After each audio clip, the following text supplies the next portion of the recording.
তার উপার্জন শুধুই হারাম উপার্জন, অন্য কোনো হালাল উপার্জন নাই। এই রকম লোক যে সুদের টাকা লাগায়, সেখান থেকে তার উপার্জন হয়, ওটা দিয়ে তার সংসার চলে, আর কোনো হালাল উপার্জন নাই। একটা মদের দোকান আছে, মদ বিক্রি করে, সেখান থেকে লাভ আসে, সেটা দিয়ে সংসার চলে, অন্য কোনো উপার্জন নাই। ওই লোক যার অন্য কোনো উপার্জন না, যা আছে সবটুকু হারাম, সে যদি আপনাকে হাদিয়া দেয় বা দাওয়াত দেয়, ওইটা খাওয়া আপনার জন্য হালাল না, হারাম। ওইটা আপনার জন্য খাওয়াটা জায়েজ হবে।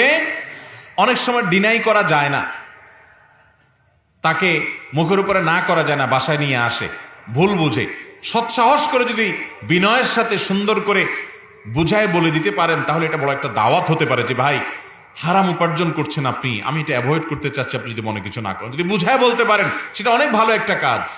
যদি না পারেন তাহলে অন্তত নিজে সেটা ভোগ করবেন না, অন্য কোনো গরিব মানুষকে দিয়ে দিবেন, তারটা তাকে ফেরত দিতে না পারলে কিন্তু নিজের পরিবার লোকদেরকে খাওয়াবেন না। কারণ হারাম যে উপার্জন করেছে, তার হালাল কোনো উপার্জন নাই, শুধু হারামটাই আছে, ওইটা আপনাকে খাওয়াইলে আপনার জন্য খাওয়া জায়েজ হবে।